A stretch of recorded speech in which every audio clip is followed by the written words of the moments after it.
ہاں جی، یہ ٹونی صاحب ہیں، انہوں نے اپنا کوئی لکھا وکھا تو نہیں ہے، تو ان کا میسج جو ہے وہ کافی سخت ہے اور ہونا بھی چاہیے، چونکہ حالات جس قسم کے ہیں وہ اس طرح کی بات کھل کے کی جانی چاہیے۔ وہ لکھتے ہیں کہ Najam Sethi says that Pakistan is a subnormal and abnormal state. How do you react to it? کہ پاکستان جو ہے وہ ایک سب نارمل اور ایب نارمل ریاست ہے۔ اچھا، another suggestion is from another thinker. وہ ہے کہ جی that Pakistan was born out of love for Islam and it will sink in hatred of humanity. اچھا، اب یہ باتیں بڑی سخت ہیں لیکن قابل غور ہیں۔ سخت بات کا مطلب یاوہ گوئی اور بدتمیزی نہیں ہوتا۔ پہلی بات تو یہ ہے کہ جو آپ نے نجم سیٹھی صاحب کے حوالے سے بات کی ہے، تو ٹونی صاحب، میں یہ بات کئی بار کہہ بھی چکا ہوں، کئی بار لکھ بھی چکا ہوں، شاید آپ کے کانوں سے یا نظروں سے نہ گزری ہو۔ میں اس کو یوں بیان کرتا ہوں، بات مورلس وہی ہے، میں اس کو یوں بیان کرتا ہوں کہ پاکستان کی نام نہاد ایلیٹ اشرافیہ، جس کے لیے آج سے 25-26 سال پہلے میں نے ایک لفظ استعمال کیا تھا، بدماشیہ، اور بدماشیہ میں ہر بار ایکسپلین کرتا ہوں، کوئی گالی نہیں ہے، جس کا معاش بد ہو، جس کی بنیاد ایکسپلائٹیشن اور استحصال پہ ہو، وہ بدماش ہوتا ہے۔ یہ کوئی گنڈے نہیں ہوتے، معاش جس کا ناجائز۔ خیر، پاکستان کی نام نہاد اشرافیہ نے جان بوجھ کر عوام کو سب مین اور مینیملز کے لیول پہ رکھا۔ میں کیا عرض کر رہا ہوں، پھر ریپیٹ کر دیتا ہوں کہ انہوں نے جان بوجھ کر، اس کی وجہ ہے آپ اس طرح راج اور حکمرانی تو پھر جانوروں پہ ہی کر سکتے ہیں کہ ایک چرواہ ہے، 1000 1 لاکھ بھیڑ ہے تو کافی ہے اس کی۔ تو انہوں نے پاکستان کے عوام کو سب مین اور مینیملز کے لیول پہ رکھا۔ اچھا، انسان بیسیکلی ہوتا کہانی کیا ہے، ہم ابن آدم کے طور پہ یا بنت آدم کے طور پہ، یوں کہیں گے، آدمی کے طور پہ پیدا ہوتے ہیں۔ آدمی سے انسان بننا ہی بیسیکلی چیلنج ہے اس اسپیشی کا، جسے ہم انسان کہتے ہیں، اشرف المخلوقات۔ روئی میں عرض کر دوں، اشرف المخلوقات کا مطلب یہ نہیں ہے کہ ہر بندہ جو انسانوں سے مشابہت رکھتا ہے وہ اشرف ہے، نہ، یہ واحد مخلوق ہے۔ کل تک کیا تھا آسمان؟ دیوتاؤں کے لیے، فرشتوں کے لیے، پرندوں کے لیے، آج وہ آسمان بھی چیر کے پتہ نہیں کہاں پہنچ گئے ہیں۔ تو اشرف المخلوقات اس لیے کہلاتا ہے انسان کہ اس میں کوئی بندہ اشرف بھی ہوتا ہے، باقی سارے میرے جیسے ہی ہوتے ہیں۔ اچھا، تو انہوں نے جان بوجھ کے رکھا۔ اور اگر آپ انسانوں کو، ملک کیا ہے، یہ کو پہاڑوں، کھیتوں، کھلیانوں، میدانوں، دریاؤں، سمندروں، چشموں، ریگستانوں کے مجموعے تو نہیں ہوتے ہیں، بیسیکلی ملک ہوتا ہے، وہاں کے بسنے والے ہوتے ہیں۔ اگر آپ نے ان کو سب مین کے اور مینیملز کے لیول پہ رکھا ہوا ہے تو پھر ظاہر ہے وہ سب نارمل ہی ہوگا یا ایب نارمل ہوگا۔ نجم سیٹھی صاحب نے بات ٹھیک کی ہے، لیکن یہ بات کی جڑ تک نہیں، انہوں نے نتیجہ بتایا ہے۔ اس سے بہتر ہوتا اگر یہ بتاتے کہ ایسا کیوں ہوا یا ہو رہا ہے۔ اچھا، اب چلیں آگے۔ وہ ایک ایکڈیمک سی بات ہے کہ another suggestion, Pakistan was born out of love for Islam and it will sink in hatred for humanity. اچھا، اب اس پہ بھی تھوڑا ہمیں غور کر لینا چاہیے۔ پہلی بات تو یہ ہے کہ قرآن پاک میں اللہ پاک نے مسلمانوں سے نہیں، انسانوں سے خطاب فرمایا ہے، ایڈریس کیا ہے، مسلمانوں کو نہیں۔ وہ رب العالمین ہیں، رب المسلمین نہیں، خالق، سب کا خالق ہے۔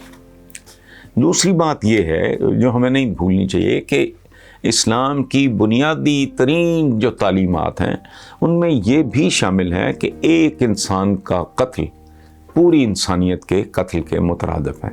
اگر آپ اس کی ویلیوز کو یا اس کی ہدایات کو، فرمودات کو، تعلیمات کو اگر آپ ڈسٹارٹ کرتے ہیں تو اس میں ظاہر ہے اسلام کا تو وہ تو ایک نظریہ حیات ہے، ایک زندہ رہنے کا ایک طریقہ ہے، انسان کو انسان کے ساتھ ڈیل کرنے کا، آپس میں زندگی گزارنے کا، فیملی سے لے کے گھر میں، وہ تو ایک ایسا دین ہے جو اپنے گھر میں داخل ہونے کے آداب بتا رہا ہے، کھانا کھانے کے آداب بتا رہا ہے، سڑک پہ چلنے کے، رستے کے حقوق کی بات کرتا ہے۔ مطلب ایک عجیب و غریب مسئلہ ہے جن باتوں کی طرف نارملی سن 2021 میں پڑھے لکھے لوگوں کا بھی دھیان نہیں جاتا۔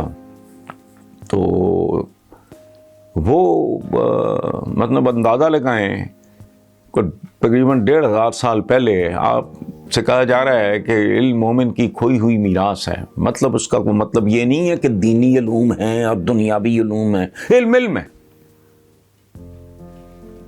آپ نے یہ نہیں کہا فرمایا ہوا کہ دینی علوم مومن کی کھوئی ہوئی میراث ہے، نہیں، علم مومن کی کھوئی ہوئی میراث ہے۔ اب کوئی اس کو ڈسٹارٹ کر کے کہاں کا کہاں لے جائے تو اس میں بہرحال چیزوں کو تھوڑا اگر ڈیپتھ میں دیکھ لیا جائے تو شاید بہتری ہوتی ہو، مجھے نہیں پتا میں کس حد تک کنوے کر پایا ہوں، لیکن بہرحال تھینک یو ویری مچ، آپ نے میسج کی زحمت کی۔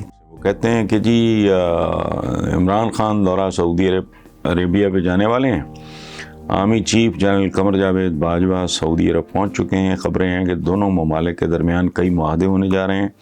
آرمی چیف اور وزیر اعظم کو خاص طور پہ محمد بن سلمان نے دعوت دے کے دورے پہ بلایا ہے۔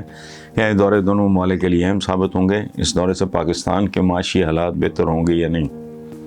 محمد عمار صاحب، ایک بات تو طے ہے کہ ایک سرد مہری پچھلے مہینوں میں دیکھی گئی تو آئس بریک ہو جائے گی، اور ڈیفینیٹلی پاکستان اور سعودی عربیہ کی اہم ترین شخصیات جب مل کے بیٹھیں گی تو اس سے بہتری کی توقع ڈیفینیٹلی کی جانی چاہیے۔ لیکن جہاں تک ہم پاکستانیوں کی بد نصیبی ہے، ہماری سوئی ایک جگہ پہ اٹکی ہوئی ہے، اور صحیح اٹکی ہوئی ہے، میں غلط نہیں کہہ رہا۔ معاشی حالات کیسے ہوں گے؟ روٹی یہ میرا خیال ہے کسی معاشرے کی بد نصیبی کی آخری انتہا ہوتی ہے جب وہ معدے کے ذریعے سوچنا شروع کر دے، اس کو اور کچھ سجھائی نہ دے۔ اور اگر اس طرح کی صورتحال ہے تو obviously اس کے ذمہ دار عوام نہیں ہیں، حکمران ہیں۔ تو آخری بات میں اس سلسلے میں اتنا عرض کروں گا کہ انتہائی اہمیت کے حامل دورے ہونے کے باوجود ایک بات پلیز ذہن میں رکھیں، جو کوئی بھی سن رہا ہو ذہن میں رکھیں کہ معاشی حالات یہ راتوں رات تبدیل نہیں ہوا کرتے، ان میں بے شمار اور پاکستان کے کیس میں تو خیر بے شمار سے بھی آگے والی چیزیں شامل ہیں۔ ابھی تو قرض کی دلدل اس سے ہی نکل آئے تو بڑی بات ہے، لیکن بہرحال کیا کہتے ہیں، پیوستہ شجر سے امید بہار رکھ۔ محمد عثمان ہیں ملتان سے، اور بڑا دلچسپ سوال ہے۔ وہ کہتے ہیں کہ جی جمشید دستی کی جانب سے اعلان کیا گیا ہے کہ اگر حکومت چلی گئی تو وہ شادی کر لیں گے۔ میں آپ سے جاننا چاہتا ہوں کہ کیا جمشید دستی واقعی سیاستدان ہے یا وہ محرومیوں کا شکار ایک عام آدمی ہے؟